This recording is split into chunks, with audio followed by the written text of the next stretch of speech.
টিমের চাঁদপুর জেলা উলামা দলের মত বিনিময় সভার সম্মানিত সভাপতি, সম্মানিত প্রধান অতিথি, চাঁদপুর জেলা বিএনপির অভিভাবক, যার সুযোগ্য নেতৃত্বে চাঁদপুর জেলা বিএনপি সুসংগঠিত, চাঁদপুরের সিংহপুরুষ বুদ্ধিদীপ্ত নেতা জনাব শেখ ফরিদ আহমদ মানিক ভাই এবং টিম লিডার আলহাজ মাওলানা দেওয়ার হোসেন, সাবেক ছাত্র নেতা এবং বাংলাদেশ ছাত্র সমিতির চেয়ারম্যান জনাব দেওয়ার হোসেন ভাই এবং টিমের সদস্য জনাব শরীফ মোহাম্মদ শফিউল্লাহ, আলহাজ মাওলানা মোহাম্মদ আব্দুল সাত্তার এবং জনাব ইউসুফ সাহেব এবং মঞ্চ উপবিষ্ট চাঁদপুর জেলা বিএনপি সম্মানিত সেক্রেটারি অ্যাডভোকেট সলিমুল্লাহ সেলিম এবং ডিএম শাহজাহান ভাই, জাহাঙ্গীর খান, আফজল ভাই এবং আমার বন্ধু হযরত আলী ভাই, সামনে উপবিষ্ট চাঁদপুর জেলা উলামা দলের সম্মানিত বিভিন্ন স্তরের নেতৃবৃন্দ, আসসালামু আলাইকুম ওয়া রাহমাতুল্লাহি ওয়া বারাকাতুহু। আসলে আজকে হলো সাংগঠনিক প্রোগ্রাম, বক্তৃতা দেওয়ার কথা না, তারপর যেহেতু আপনাদেরকে পেয়েছি তো একটি কথা বলতে হয়।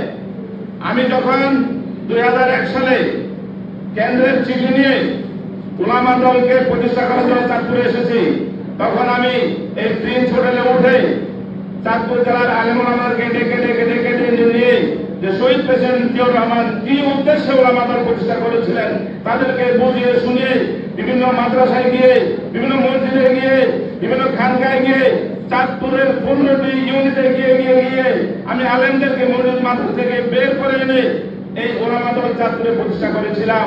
তখন আমি এত আলেম ওলামা পাই নাই। এখন আল্লাহর মেহেরবানিতে উলামারা বুঝতে পেরেছেন যে দেশে রাজনীতি করা দরকার, রাজনীতি করা ফরজ। যদি কেউ ফরজ তরক করে তাহলে সে গুনাহগার হবে। এখন আলেম ওলামার অভাব নাই, এখন বাছাই করে কমিটি করতে হয়, আগে বাছাই করার সুযোগ ছিল না। এটা কি আমাদের জন্য নেয়ামত না?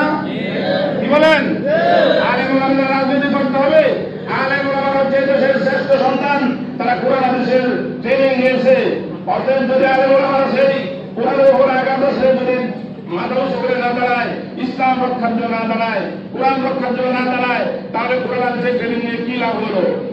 আর্মিদেরকে যখন রিটায়ার করানো হয় তখন তাদেরকে শপথ করিয়ে দেওয়া হয় যদি কখনো যদি দেশের উপরে কোনো আঘাত আসে তাহলে আপনার অস্ত্র নিয়ে আবার সে আগের মতো দাঁড়িয়ে যাবেন। তেমনি ভাবে আমরা তারা মাদ্রাসা শিক্ষা শিক্ষিত আলেম ওলামা আমরা তো শপথ করেছি যদি কোরআন হাদিসের উপর কোনো আঘাত আসে, ইসলামের উপর কোনো আঘাত আসে, তাহলে আমরা সেই অন্যায়কে রুখে দেব, সেই ষড়যন্ত্রকে রুখে দেব। এই জালেম এদেশ থেকে পালিয়ে যাওয়ার পরে ষড়যন্ত্র কিন্তু থেমে নাই। অতএব আলেম ওলামারা মাথা উঁচু করে দাঁড়িয়ে থাকতে হবে, সজাগ দৃষ্টি রাখতে হবে যাতে করে কোন ষড়যন্ত্র এদেশে কাজে লাগাতে না পারে। এখানে আমি শুধু আমাদের অভিভাবক জনাব শেখ ফরিদ আহমদ মানিক ভাইকে আমি অনুরোধ করব, এই আলেম ওলামাদেরকে আপনি 16 বছর যেভাবে জেল, জুলুম, হত্যা এবং বিভিন্ন ষড়যন্ত্রের মধ্যেও এদেরকে আগলে রেখেছেন, তেমনি ভাবে এই আলেম ওলামারা আপনার দিকে তাকিয়ে আছে, আপনার দিকে তাকিয়ে চাঁদপুর উলামা দল সুসংগঠিত।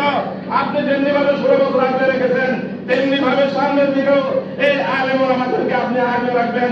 তাদের বিপদে আপদে আপনি তাদের সহযোগিতা করবেন, আপনি তাদের অভিভাবক। এই আলেম ওলামা আপনার পিছনে থাকবে, শেষ পর্যন্ত থাকবে। কি বলেন, থাকবেন না? এই আলেম ওলামা আপনার পিছনে থাকবে, আপনি তাদের বিপদে আপদে তাদেরকে আপনি সহযোগিতা করবেন। এই আলেম ওলামারা মাদ্রাসার চাকরি হারিয়েছে, মসজিদের ইমামতি হারিয়েছে, মসজিদের কথা বলতে পারে নাই, রাস্তাঘাটে অপমানিত হয়েছে, লাঞ্ছিত হয়েছে, তারপরও ওলামা দল ছাড়ে নাই। এই আলেম ওলামারা এই ষড়যন্ত্রের মধ্যে চাকরি হারিয়েও তারা মাঠে মধ্যে ছিল, এই আন্দোলনে ছিল, কিন্তু তারা ওইভাবে প্রকাশ করতে পারে না, লজ্জা শরমে। আমার কাছে অনেকেই বলেছে রাস্তাঘাটে লাঞ্ছিত হয়েছে, কিন্তু নেতাদের কাছে গিয়ে বলতে পারে নাই। আমি মানিক ভাইকে অনুরোধ করব যে ওলামা দলকে আপনি আগলে রাখবেন, যেমনি ভাবে 16 বছর আগলে রেখেছেন। যখন জেলা বিএনপির কমিটি হবে সেই সাথে আপনি জেলা ওলামা দলের 5 জনকে সেই কমিটিতে রাখবেন। যখন কোন থানার কমিটি হবে, থানা ওলামা দলের কর্মকে 5 জনকে আপনার বিএনপির কমিটিতে রাখবেন। যখন কোন ইউনিয়নের কমিটি হবে, তখন ইউনিয়নের ওলামা দলের কর্মকে আপনি আমাদেরকে সম্মান করে দেখেন, আলেম ওলামা আপনাদেরকে রক্ত দিয়ে আপনার জন্য থাকবে। এই বলে আমি আমার সংক্ষিপ্ত শেষ করলাম। বাংলাদেশ জিন্দাবাদ, দেশ নেত্রী বেগম খালেদা জিয়া জিন্দাবাদ, শহীদ প্রেসিডেন্ট জিয়া রহমান অমর হোক, তারেক রহমান বীরের বেশে আসবে ফিরে বাংলাদেশে। সবাই ভালো থাকুন। আসসালামু আলাইকুম ওয়া রাহমাতুল্লাহি ওয়া বারাকাতুহু।